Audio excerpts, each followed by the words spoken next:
Maybe we just say, I parent, maybe that's enough. Like what, we don't need to actually make it sound more corporate, or we don't need to have it be a label that's in relationship to something else, right? Like I'm the primary caregiver. That's like, so someone's a secondary caregiver, right? It's like all these phrases. I stay at home versus those who go out. I'm a housewife. I'm tethered to my husband. Like I'm a parent. I parent. That's what I do. It's enough.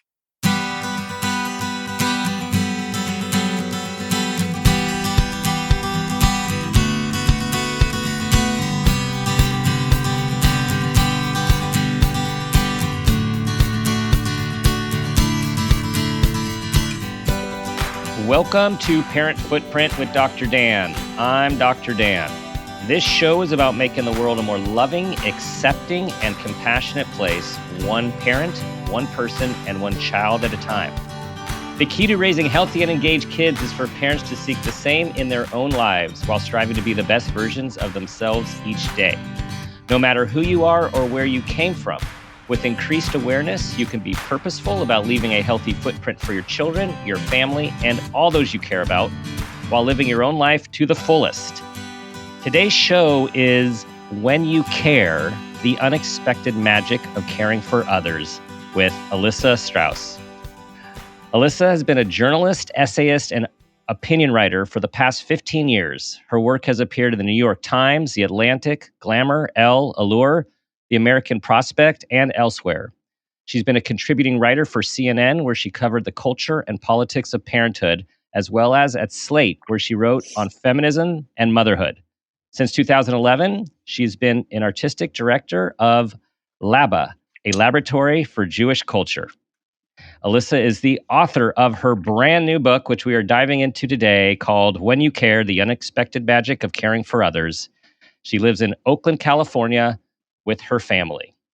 Elissa, welcome to the show. Thank you. I'm so happy to be here. And I'm just over the hill from you. We are close to each other, so that's nice because when we're always virtual, Nice. you could be anywhere. Yeah. So welcome, and very excited for you. This book. It seems as it was something that you birthed this book over time. And I felt this really strong attachment to it from you personally, of course, using all of your journalist skills that you used throughout the book to put this together. And there really isn't anything like this out there. Oh, thank you. I'm wondering when it became the first thought, the incubation period of, I need to write about this, look into this more. Yeah. So it was kind of two simultaneous, almost contradictory, but it turns out they weren't at all epiphanies. So bear with me. I have a double barrel answer to that question. So, right. On one hand, I spent years writing about why we don't have paid leave, why don't have universal and affordable childcare, why there's maternal discrimination, and all the other ways mothers are kind of held back by larger systemic forces. And I got to the point with that where I felt like I can't write one more. And people need to keep beating the drum. We need to keep discussing this. Mm-hmm. But I feel like, like, how do we not have paid leave is just, head explosion emoji kind of scenario. And so I reached a point I thought something deeper is going on here. Like, what's underneath the fact that we're the only industrialized country in the world that doesn't guarantee its citizens the ability to care for others or care for themselves? That's answer number one. Yes. Answer number two was simultaneously, I went into parenthood excited to become a mom. I was lucky I didn't have any kind of postpartum anxiety or depression. I connected with my child pretty easily.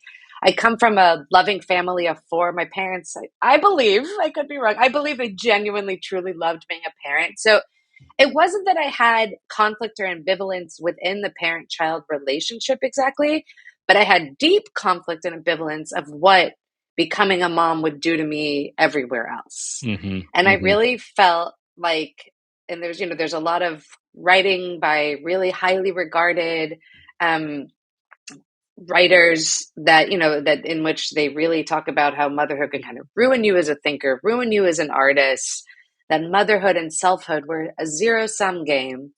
So, my plan was like, I'll have the kids. I want the kid. I'll have kids, want them, but I'll really make sure to like kind of keep the mother self separate from everything else. And it really took Just put it in a until those, box. Just put it in a box, yeah, right? Like, yep. Okay. exactly. Yeah. And it took really until my older one started talking when like I was like, oh, there's like a whole other human here. And this is really challenging me and making me think differently about myself and the nature of life.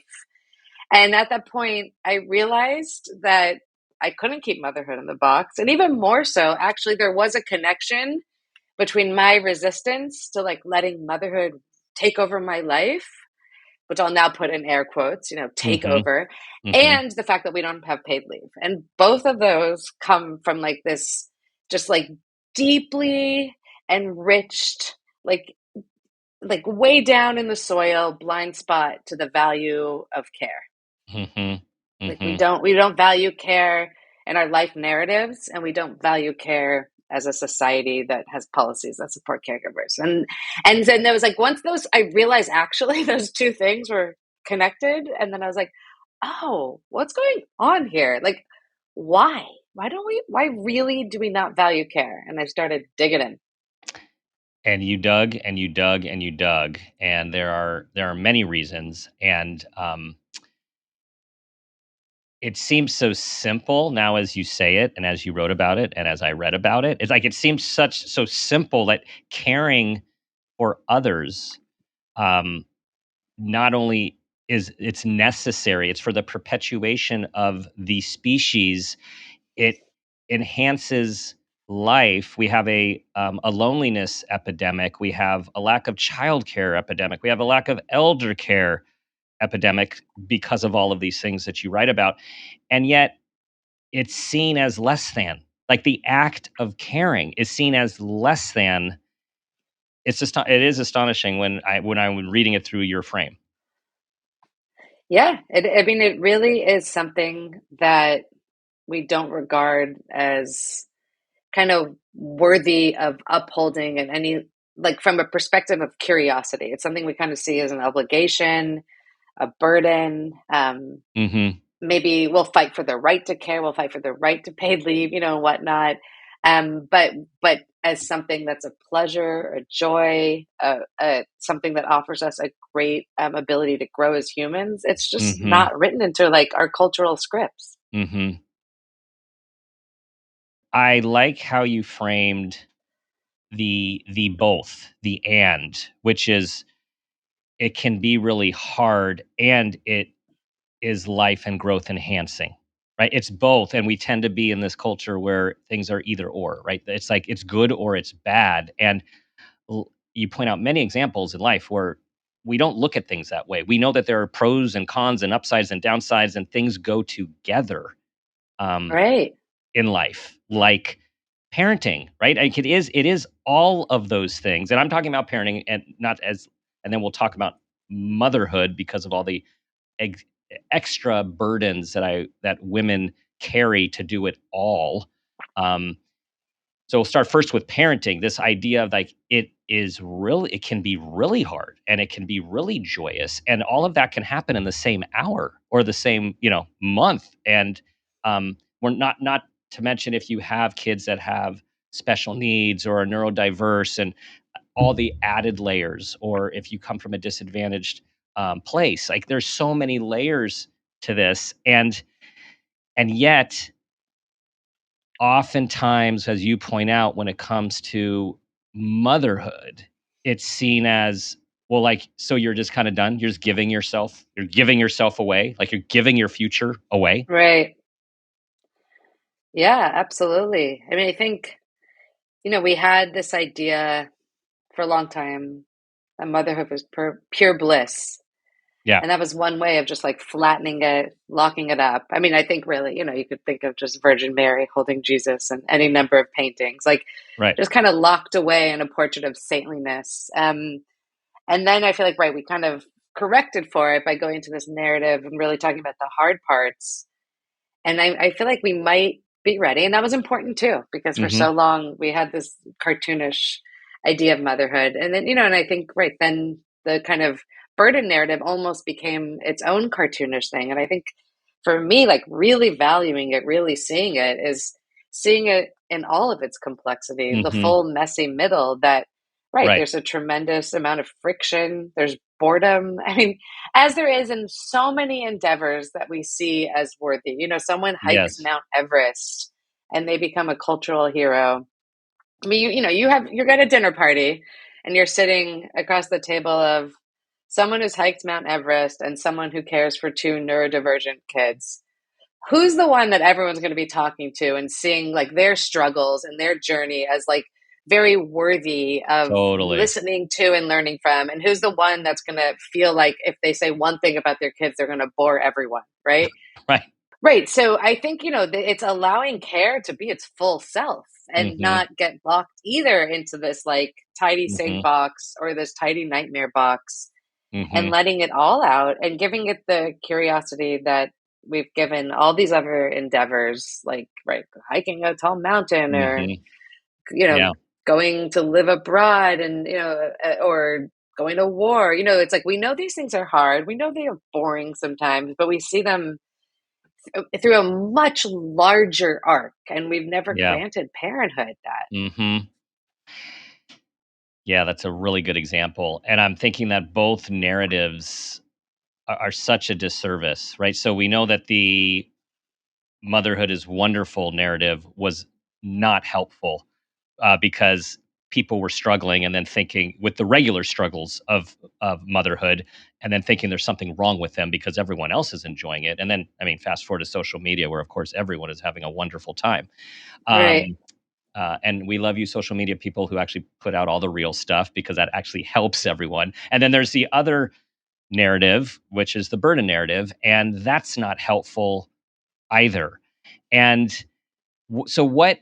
How do you now? How do you see it? I guess let me ask you this way: how did you see the complexity when you started your parenting journey? And is that any different than how you see it now, having done this for a little while with two kids? Yeah. So I think, right. I mean, one thing I think is so important that gets lost in the way we talk about parenthood, because we've never really had real curiosity about it, is we forget it's like a relationship between two unique individuals. So, so much of what I got from parenting and what I write about in this book is deeply particular to Elissa Avery Strauss and Augie Popper, or Elissa Avery Strauss and Levi Popper, my two sons. And I think that's a really important note to hit, because there's something when we have these, whether it's right, the fairy tale or the nightmare story, it's kind of like it's some expectation that we're all going to experience things in a similar way. Hmm. And it's funny, we would never apply that to our marriages. Everyone knows that each marriage is its own thing with its own dynamic, and there's no pressure to conform. There's less pressure, not that no one ever compares their marriage to another marriage, but it is not a dynamic I see widely these days. Like we all know, we're all doing our things. You move it to kids and somehow everyone like is, it gets more in compare mode, because it seems like there's this checklist or there's this outcome, a certain outcome of how it could be or should be. So I just want to preface, right, like what I learned and where that complexity came from with me is so unique to my child, and I think everyone's will be unique to them, and that's really what makes it interesting and beautiful. Hmm.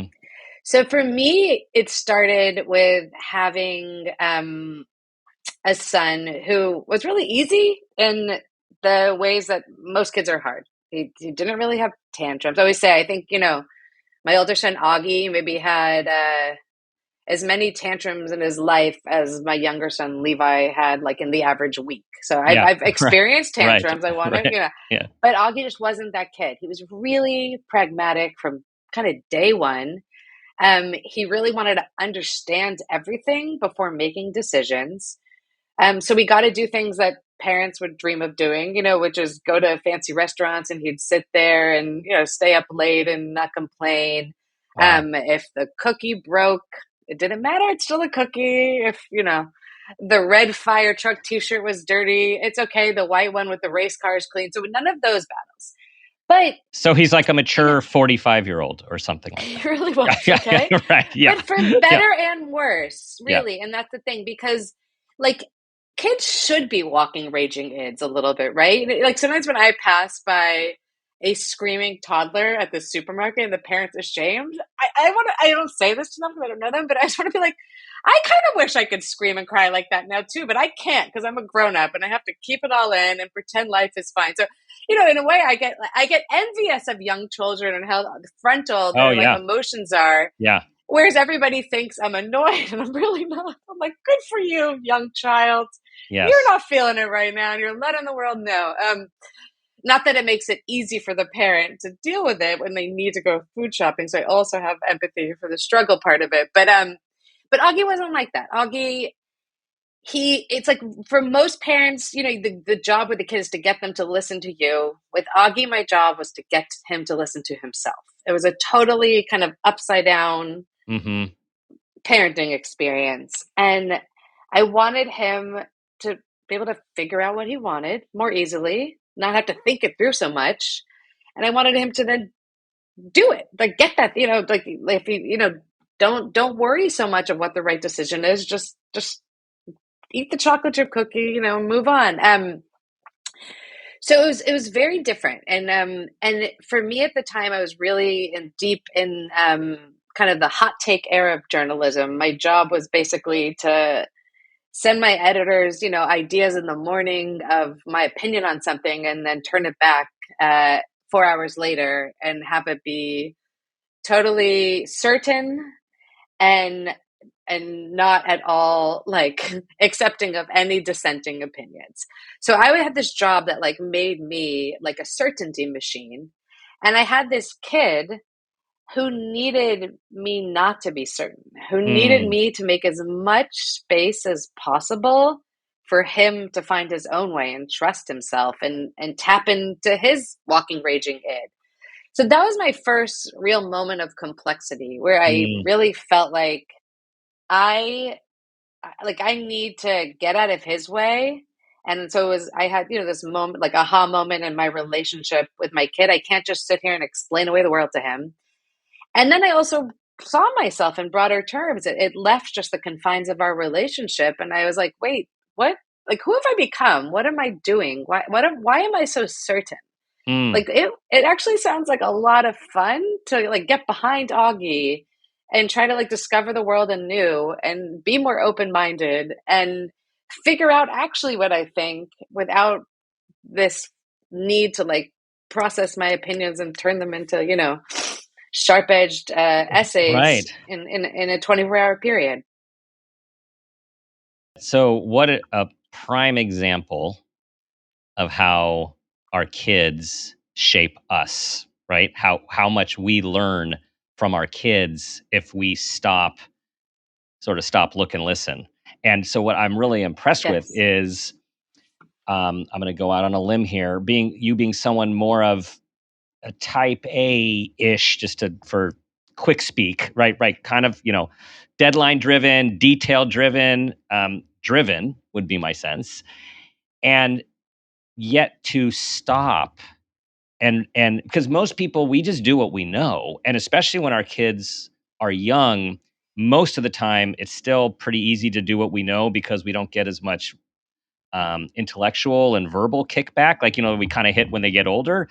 It sounds like Augie was highly verbally precocious and he's a very bright old soul. So you were facing that earlier, but I still have to say, many people would not be able to pivot, especially when you're in that sort of intensity in your work life, to totally go the opposite direction in your parenting caregiving life. Like, as you say that, are you surprised, or is that no, like, that's just kind of who you are? To pivot. Yeah, to pivot like that, to have Yeah, that level of awareness yeah. to pivot. Yeah, I think on some, and on one hand, yes, because I grew up and I'm one of four kids, and my siblings are all very different. And it was a house that you and we're close. It was funny. Hmm. I did a podcast recently before I shut off the notifications on my brand new computer. And while the podcaster was asking me what kind of family I came from, I got a call within about 4 minutes time. My mom, one of my brothers, my dad, and then my mom again. And I was like, Wow. this is the Wow. kind of family I come from. Um, so I came from a place where you couldn't, like, any system. I came from a family in which, all right, any kind of system you developed yourself for looking at the world was constantly challenged. Hmm. But I think so. It wasn't totally new to be like, oh, there's other ways. But I think we have kids later. You get, you're kind of deep into your adult self by the time I mean, I'll get 32, which sounds, in among certain populations sounds young today, but in fact is, historically speaking, of course, older to have kids. And so I had a long time of being my adult self, being a writer in New York City, feeling like I could, perfectly curate my life to Hmm. serve me at that point. So I think it's a kind of yes and no, whether, that was a big shift. And, you have to also, I think, ask yourself when your kids do pull out these new ideas about life for you, like, how much you actually maybe did want that. It upsets you, it disrupts you, but maybe, there was some deeper longing inside of me to release myself from something that I thought made me important and interesting, but perhaps somewhere deep down wasn't really enjoying. Mm. That's what we call awareness, people. I pulled out this quote because it was very real, and it was very Dalai Lama-esque to me, which I have a lot of fondness for. And this is the quote: "Raising my children has been a nonstop exercise in learning to sort out the shit I can clean up from the shit I need to accept and learn to live with." Um, so it I don't sounds think like Dalai Lama curses quite as no, much, he but doesn't. He saves it for quiet, and he has billions of children, non-biological children all over the world, right? Um, yeah, right. But what you can control, understanding what you can control, as he would talk about, and do something about it. And if there's nothing you can do about it, just let it go, because there's nothing you can do about it. And so, yeah, what was that process for you of sorting out the shit? yeah, right. And I think this is right. And so many of us, especially those of us, come from a certain level of privilege, like we do have so much choice in our life until we have kids. And I think a big part of the kind of crazy experience of adapting to life with kids, it's like that's the kind of the first time in maybe 15 years or so, like you actually haven't had almost total choice over every aspect of your life. So for me, that quote comes from a part in the book where I talk about how I'm the eldest daughter. My parents got divorced when I was around age 16.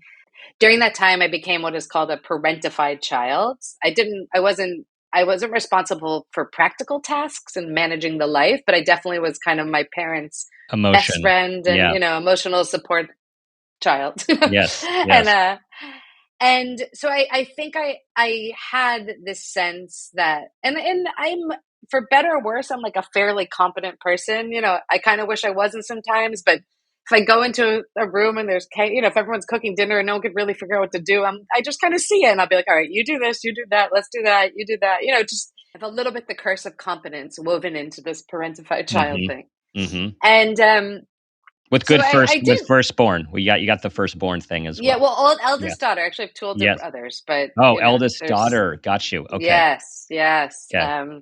There's a right, always that gendered piece there that kind Yes. of can override birth order. Yeah. Uh, so right, I kind of, until I had kids, I felt like I got this. Like I'll make sure to figure out, like, what is the family doing for Thanksgiving? I'll figure it out. When I say family in that scenario, I mean the family I was raised in, not my family, but my husband and my kids. And right, how are we managing family vacations this year? And I was just the one who organized, the one, it's mom's birthday, what are we getting her? I had all those kind of tasks, and then I also, on top of it, felt like anytime family members of mine were arguing, it was like up to me to be the buffer, to help them Mm-hmm. work it out. So I just had this kind of Mrs. Fix It approach to life. And, you know, that's not an altogether bad thing. I don't want to make it like, and then I realized that was awful and I was dying from the pressure. No, it actually gave me deep meaning to be able to use some of these skills that I just happen to have to help, keep my family together and like nurture everybody. But it did come with this sense that like if life gets messy, like Elissa to the rescue. Mm-hmm. Mm-hmm. And almost unexpectedly, it took my kids to undo that because like when you're that close to another human who is that dependent on you to survive and thrive, it's really hard to delude yourself that you can fix everything. So if I'm brokering a conversation between my adult brother and my father over an argument they had, I can hang up the phone and feel good about myself and delude myself that like, oh, I fixed it. Alyssa fixed it. Mm-hmm. But with your kids, like you're just so in it with them.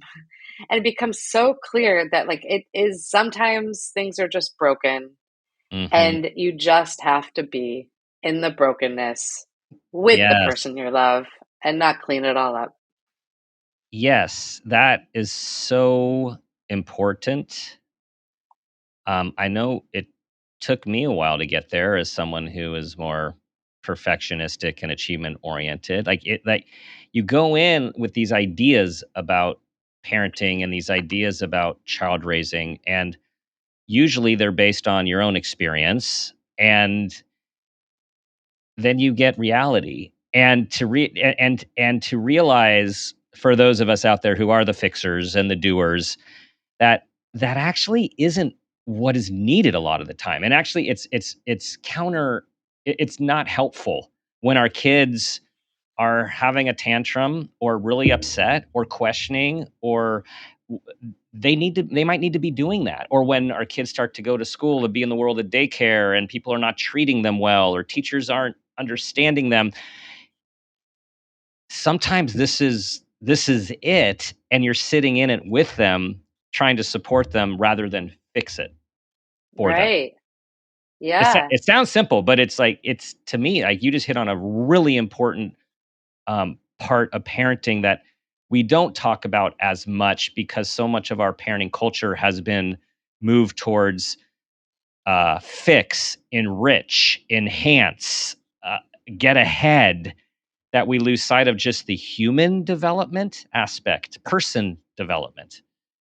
Totally. No, I mean, you could almost, right, we had this idea that it's like a line that moves in one direction, steadily rising, and it's not. I mean, Hmm. you get somewhere, but in the end, it's all just a circular experience of kind of keep coming back to yourselves, keep going out in the world, stretching, keep coming back to yourselves. Hmm. Um, yeah, and I think for me, and I'm not endorsing this as like official parenting advice, I want to be clear, but for me, part of being in that brokenness is like letting my kids know when if they're really acting out or they're being, it's a really tough day with them, letting them know that like I'm feeling broken in that moment. And just like, this is, I'm feeling sad, I'm feeling upset, I'm feeling frustrated because I really do try to figure out what you guys like for lunch. And then you're yelling at me that you never like your lunches, and just like meet them with that. And again, Hmm. this is what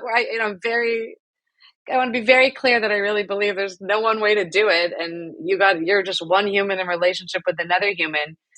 But instead of jumping to like, always like, all right, this is the next solution, just be like, all right, I'm just feeling kind of sad about this right now. Like I'm feeling kind of broken because I did try, I'm trying to figure this out. Hmm. And it's not working. Right. And that's me right now. That's all I am right now. Are you consciously aware, or maybe semi-consciously aware, of what to put or not, quote, not put on your children, given the situation you found yourself in? I know your kids are much younger than when your parents divorced, but is that something that you consciously think about, of not wanting to, I don't know if burden is the right word, or cross a boundary with them, given your experience? Yeah, absolutely. It's right. I won't say I've figured it out because you want to show them that you're a real person who has real feelings and gets disappointed, but you don't want them to feel like it's entirely up to them to cheer you up. But at the same time, it's okay a little bit if they do help lift your mood because even though I'm caring for them, they do learn how to care for others of in context of their family relationships. So yeah, it's something that I think about a lot. I think, for me, the line was really, do you feel like you're your parents' best friend or only friend or the only one they could really speak to, which is really normal in divorce because, it's like, even when couples get divorced, like they still really care for that person and they don't want to go off and badmouth that person to someone else. So if you have someone who is in the trenches with you, AKA, your 16-year-old daughter, they've seen all the ugly. They kind of, that they're going to still love that person, even if you kind of talk about all the difficulties. So I think for me, it's really right. Like, how do I just need to make sure that they never feel like they are my, the person I'm really relying on to help me get through this, but Hmm. to still allow for those moments where they'll bring me, sometimes they bring me a stuffed animal or they, Levi, my little one's like just a consummate card maker. He's always making Hmm. cards, and so to allow them moments to respond to your weakness without ever making them feel like it's really on their shoulders to respond to, Right. right, my Right. sadness or Right. disappointment. So yeah, I have not figured it out. It's a Yeah. real moment by moment, right? Yeah. A work Decision in progress. process. Yeah, and especially as they Yeah. get older and given their personalities, it changes, and it is like a real time. It's about being aware, but then we're always having to react in real time to decide how do I show my humanness to model humanness for them, right? To model fallibility. I make mistakes. I get upset while also not emotionally it burdening or guilting or shaming or help it making them feel responsible. And it is a fine line at times and like where to go up. Where's the point? Yeah. And sometimes I don't think we come close enough to the line. And there's times that we're gonna cross it. And I Yeah. think it's just having that awareness. And sometimes there's some follow-up conversations that we might need to have. Yeah. I know. I mean, for me, I have like one particular experience. My husband ended up in the hospital last year, and how I navigated that with my family was we were happened to be in New York City on vacation. I had my dad come. My dad's someone I would just really can trust in a deep way, Hmm. emotionally and practically speaking. And I can really trust him in a deep way. And I just knew like I need like another co-parent right now, basically. Like because Hmm. if it's only me with my kids, I have to kind of give them, I have to support them, but they're gonna see that I'm also devastated by this. So I think that's also one way to do it is to know sometimes when stuff gets really hard, like I will I had no chance of really like hitting the right balance on my own. Of course I Hmm. couldn't be a robot around them and be like, Daddy's in the hospital, but it's totally fine and we're all great, and there's nothing to worry about at all. Their two kids are way too smart. They don't want to be lied to. Right. So I think that's Yeah. sometimes you just need to bring in a third party. Hmm. And I think it's important for all of us to remember we don't have to have all the answers. We're all doing this for the first time. Like any given day, the older we get and the older our kids get, we've never done it before. Like it's all brand new. And to take the pressure off of ourselves that there are times when you're going to be at a loss. There are times when you're going to need support. There's time when you need to just take a time out and remove yourself. And all of that is modeling. All of that is modeling. For sure. And I think, Yeah. yeah, if we really get away from this idea that our kids are a project Right. that will be completed Right. at some point and a relationship, it opens up so much space for that day in, day out improvisation, the trial and error, the rupture and repair, because that's Yeah. normal to a Right. relationship. It's just not okay if you think of your kids as, some Right. project that you're working Right. on that you will either succeed or fail at. Right. And healthy relationships have rupture and repair, right? And that's Yeah. and I think the old school way of thinking is parents admitting that they're wrong gives away power and authority when not that that's what we're looking for, but I would make the argument it actually improves respect and credibility when your kids see you just being real and owning your stuff. Right. Yeah, And, especially I think when you're raising sons to really model vulnerability, I feel absolutely. like it takes on another level of import because, we raise boys to be more confident and certain and to not show their emotions. And the more as parents we can model and just say, like, yeah, I'm wrong. I mean, Right, like two of the most, powerful words in the human language, right? right, I'm wrong. And yet we don't hear it enough, broadly speaking, and particularly we don't socialize boys to say that right. without feeling like they've totally let the world down or let themselves down. Totally, totally. I'm wrong. I was wrong, and I'm sorry. Like for kids to hear that from their Yes. parents it's priceless. It's priceless. You have said that parenting is the best philosophy class you never took. Exactly. What have you found about this class? What makes you feel like this is a class, a philosophical venture? So, I'll start by saying I tried to take philosophy in college and I expected it to be this like rich experience where we talked about the meaning of life and how to be a good person. And instead, I found it just a bunch of very like out there theoreticals. The most famous one is the trolley problem, where you really have to use like logic to Right. figure out how to be Oh, a good person. And yeah. everyone there's no personalities, right? It's Right. like let's figure out how to be a good person in this imagined universe where there's no relationships or personalities. As like a lit student, someone deeply interested in like the psychology of humans, that didn't really work for me. So, after 3 weeks, I left the class and went back to my poets. And that kind of worked for me for a long time until I had kids. And just these, like, again, these kind of questions of like, how do I be a good person? How, both, how do I be a good person to them?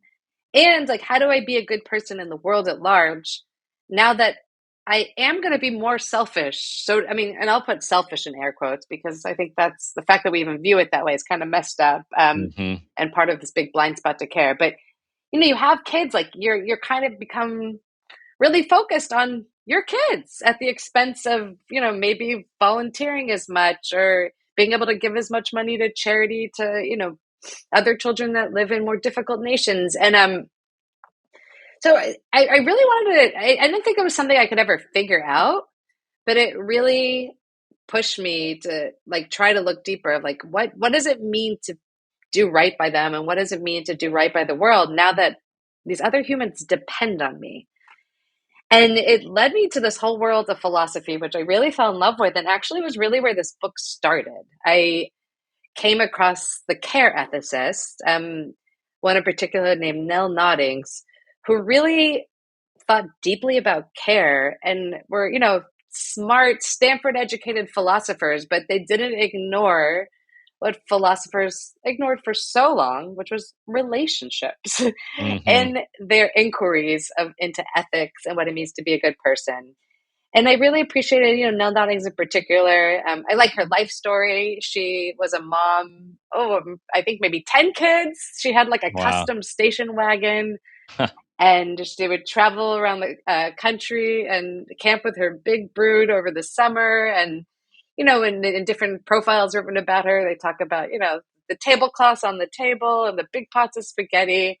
And there was something almost just like a visceral positive response of thinking of like fancy philosopher lady, like also setting the flowers on the tablecloth and having the big station wagon. Like even that was almost enough right there, right? Like, oh, Right. this can Right. all be Both. one. You Both. don't have to Yeah. pick. And, but also just her thoughts into thinking about what it means to care well. She wrote a lot about deep attention and receptivity. And that really clicked for me of, right, like there's all different ways to be a good person. Maybe we follow rules. Maybe we Hmm. follow the 10 Commandments and it says don't steal, so we don't steal. Or maybe we think of it through more a virtue approach. So we say, I'm an honest person. That's one of my virtues. So therefore I don't steal. Or maybe we try to figure out the more utilitarian approach, like if I steal, how much harm will it do in the world? And try to, create some equation where we can actually calculate how much harm will be, whether the outcome will be, net good or net harm. And now noddings of the care ethicists come along and say, okay, there's a whole other way to think about these decisions. And it's like, how will this decision affect this relationship I'm in? Hmm. So should I steal or should I lie? Okay, maybe I'm not going to focus on big rules. Maybe I'm not going to think about like whether or not I'm fundamentally an honest person. Maybe I'm going to think in the moment, like how might being honest or lying right now impact like this relationship I'm in, this person who's dependent on me.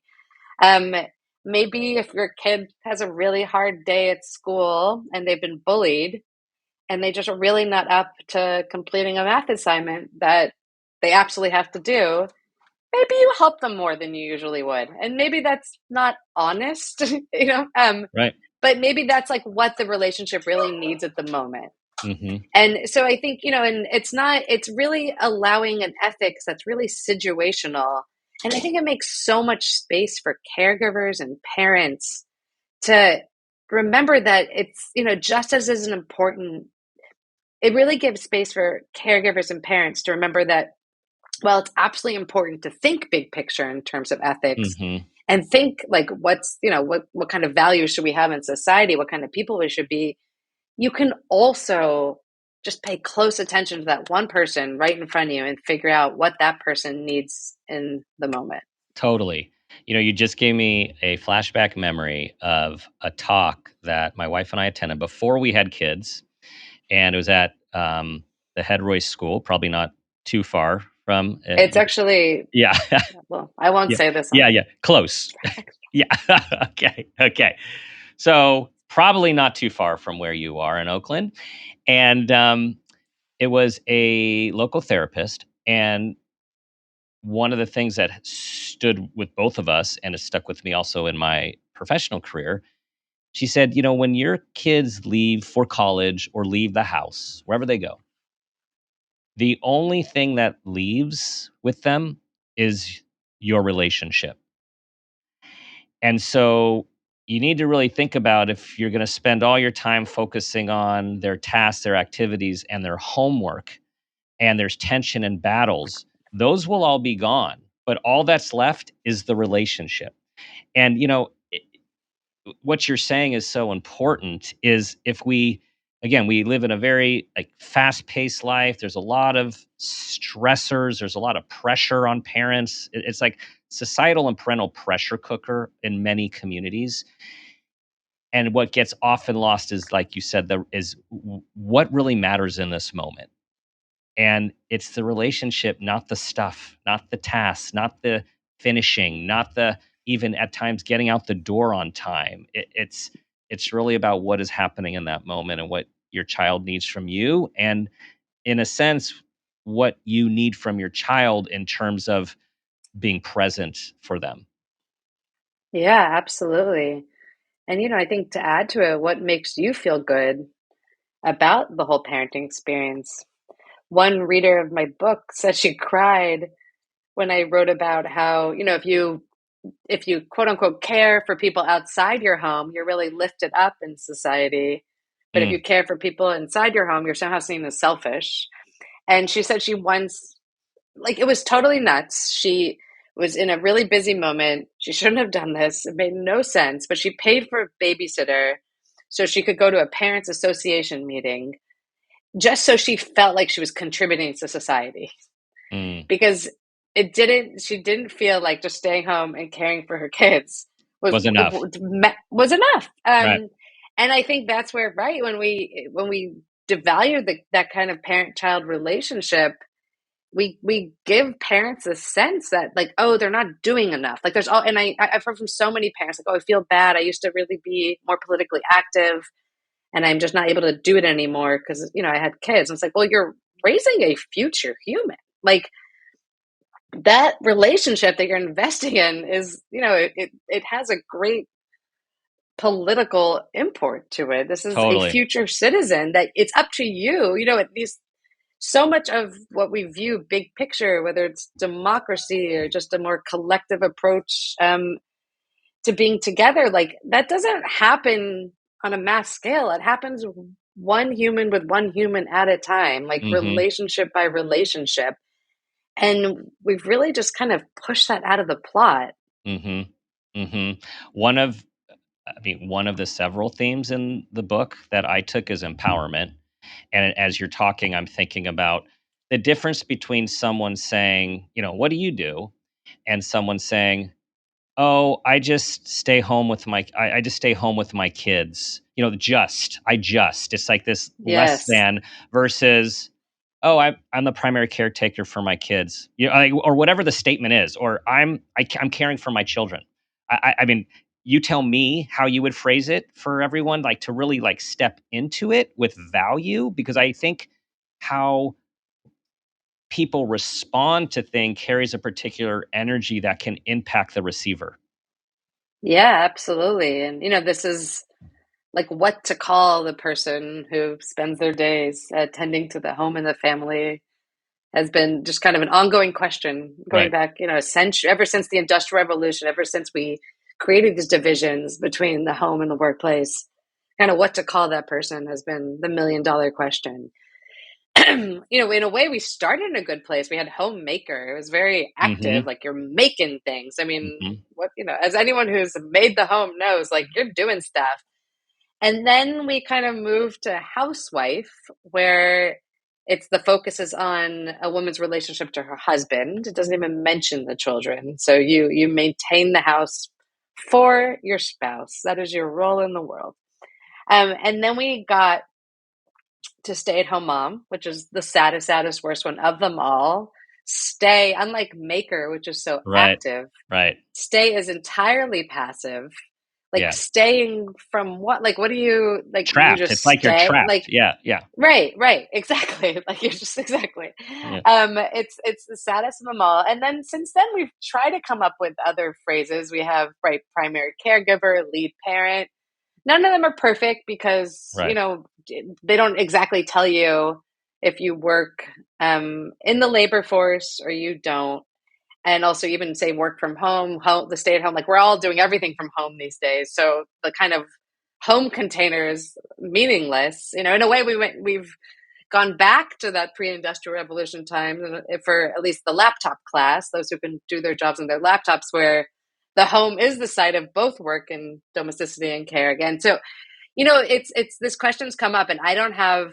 Sorry, this question's come up in conversations I've had about the book, and I certainly don't have a perfect answer of what to call yourself. But I've kind of just thinking that maybe we just say I parent. Maybe that's Mm. enough. Like Uh, what we yeah. don't need to actually make it sound more corporate, or we don't need to Yeah. have it be a label that's in relationship to something else, right? Like I'm the primary caregiver. That's like, so someone's a secondary caregiver, right? It's like Yeah. all these phrases. I stay at home versus those who go out. I'm a housewife. I'm tethered to my husband. Like Right. I'm a parent.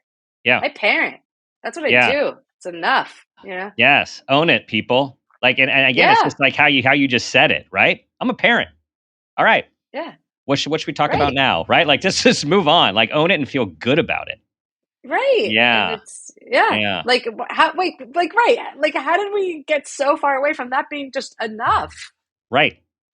Right. Like the most, as you say, as you point out, like the quote, most important job that anyone ever has. And then it's like the most underappreciated, underpaid, all of that stuff job. But if we go back to how important it really is to raise human beings, period. Like it's literally everything. It's our future. It's everything. Right. I mean, this Yeah. is like, Yeah. this is humanity. This is how Right. humanity works. Right. There's no other Yeah. way yet. I don't know what they're cooking, down in Yeah. the up. I don't know what they're cooking up down in the South Bay, but for now, this is how humanity works. Right. So what do you want from this book, from your words that are out there? What's the impact that you are hoping it has? I really hope to change the cultural narrative around caregiving. I think that we definitely need a lot of political change. We need economic support and practical support for all types of parents and caregivers. But I think we don't have that because of the cultural blind spot. So I'm really hoping that this book is part of a process of totally changing the cultural narrative around care and seeing it as not something that's just an obligation and certainly not something that's just a burden, though it can be both of those, but as a right and a privilege and maybe even a joy. I want dads to do more care so moms don't have to do the second shift. And I want dads to do more care because I've learned a tremendous amount about myself and about life through care. And I Yeah. think that they would Yeah. enjoy it too. Um, Yes. and yeah, and I think it boiled down to the smallest point to get back to that dinner party. I want a parent who cares for two neurodivergent kids to show up at a dinner party and be seen as someone who is just as interesting as someone who Yeah. just hiked Mount Everest. Yeah. To have that curiosity piece about parenting, which I think is really Yes. missing in a deeper way. Like Yeah. we're not interesting. Yeah. We're helicopter parents. We're snowplow parents. We're obsessed with our kids. I mean, Right. we get degraded for doing too much and we got degraded for doing too little. And Totally. I'm waiting for the part where we're acknowledged for all that we actually do and do well. It's like, Yes. Yes. And we have so many folks in our community who are parenting neurodiverse kids. And so Alyssa and I are telling you guys are heroes and you should be celebrated and and just continue to try to own it and be proud because only those who walk the path understand the path. And it does feel like Everest at times. And you're doing something really important with these kids. absolutely. Yeah. Okay, Alyssa, it's time for the parent footprint moment question. Here we go. Tell us about a time that you became aware of yourself as an individual, as a parent, or even an awareness of your own parents, and that new awareness had a positive impact on yourself, your kids, and or those you love. Yeah. So I spoke a little bit about kind of my psychological and philosophical epiphanies by way of parenting. So I'll end with something a little further out there, which is a kind of spiritual epiphany that I had by way of parenting. For me, I'd been raised Jewish and I'd always done the traditions and done the rituals, and they had meaning to me. But I didn't feel like I really had any deeper to connection to what some people might call God. I might call God. I might call God as well myself on any given day. Um, and there was something about like creating these two unique humans and feeling like where did they come from? What is this? How is this? That really like awoke something much more spiritual and mystical inside of me. And I think it was the combination of these two singular consciousness entering the world, entering my orbit, and the strange relationship with time that happens when you have kids, which many people are familiar with. Sometimes the longest, shortest time experience. It goes Mm-hmm. too slow and too fast, all at the wrong moments. And actually, for those two things really coming together for me and feeling like the Jewish religion has a lot about organizing time and honoring time, and seeing this like ancient tradition and this kind of new spiritual awareness as a way to change my relationship with time and bring that into my family was a real surprise for me. And it boils down specifically to we're hardly strictly religious, but we do have just a Friday night dinner tradition in this house. We have Shabbat every Friday night, or we go to a friend's house, and time is different. Like Mm-hmm. time is different once we light those candles It and slows kind of down. release the week, and it's like we're really there and present in a way Mm-hmm. that I almost don't get it. You know what I mean? Like, I don't know how it Hmm. really happens, but there's something that just like some skin just sheds off of us. And we have those moments where I feel like just the kind of mystery and magic of the universe is a little more present. Mm. So I think, yeah, for me, the big awareness was God, if we'll call it Yeah. God. Yes. Thank you for that. I know you're towards the beginning of your parenting journey, relatively speaking, with the age of your kids, and I'm just you've already there's so much wisdom that's coming through you, and I just think it'll be so interesting because it's going to keep on coming, and I know there's so much more in you um, as you're learning. So I thank you for thank you for I guess for coming on the show and joining us, and I for just putting out what you're putting out there, which is like putting up the mirror to a way that really is gonna needs to shake up the way we look at caregiving as affirming and necessary and meaningful and valued as rather than a default thing that we just do, because it is so much more than that at all levels. And we didn't even get into all of these socio-political issues and reasons, which is a whole nother episode. But for everyone listening, like, your caring matters, and it matters with your kids, it matters with your siblings, it matters with your friends, your parents, and it actually matters with the people in your community and the people you touch every day, because that's what we humans need to survive and ultimately thrive. Yes, thank you. I sometimes joke. There was a George Clooney movie that came out over winter break this past year, and it was the boys in the boat, and it had that typical Hollywood trailer of the music kind of crescendoing. And my great dream is for someone like to have that trailer, but to have it be parents in there, and to kind of see it in that like great Hollywood hero epic like Yeah. mode. And what a different world we live in. How Hmm. differently would we all feel about our parenting joys and struggles and epiphanies if it Yeah. was, we got the George Clooney Hollywood treatment. There you go. Just planted the seed. Tell everyone your book is just out as we were recording this. It is just out. When You Care, The Unexpected Magic of Caring for Others. Tell everyone what to look for, where to get it, and what's coming up.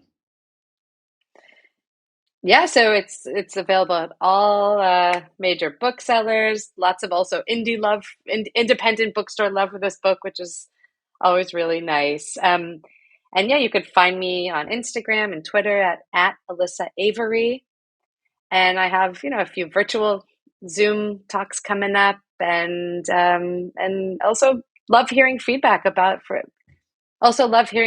from any readers of the book. I've started to get it. The book's only been out a couple days, and I've started to get emails from total strangers, how they sobbed while reading Oh, the book. Moms, particularly, like finally feeling like mm-hmm. they're not Mm-hmm. crazy. Like actually, Yeah. this is big and important and meaningful, and they're living in a world that somehow conspires to make them think otherwise. So yeah, Yeah. definitely reach out. I love hearing from readers. Awesome. Well, thank you again. Best of luck with the life of this book, what's to come, and of course, your parenting experience, which sounds rich. Thank you so much. I really enjoyed chatting. Thanks for listening, everyone. I think you know a lot of people who care for a lot of people. So please send them this episode, share, and of course, tell them about Elissa's new book. It is very validating, informative, with tons of philosophy and wisdom put in, as you can hear from her words. Thank you for being a part of our community, for subscribing, for rating, for your 5-star reviews. They really make a difference. And I will leave you with the 2 things you always hear from me. Do your best to be that person you want your child to become. And ask yourself the guiding question, what footprint do you want to leave?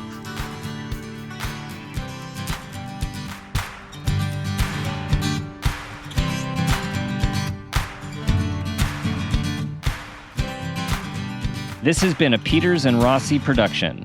Parent Footprint with Dr. Dan is produced by Laura Rossi. Our engineer is Phil Rossi. Theme music is Strummer Man, composed and performed by Pro Tunes. Artwork is by Garrett Ross. Follow us on Instagram and Facebook at Parent Footprint Podcast and on Twitter at Dr. Dan Peters. For more information, go to exactlyrightmedia.com.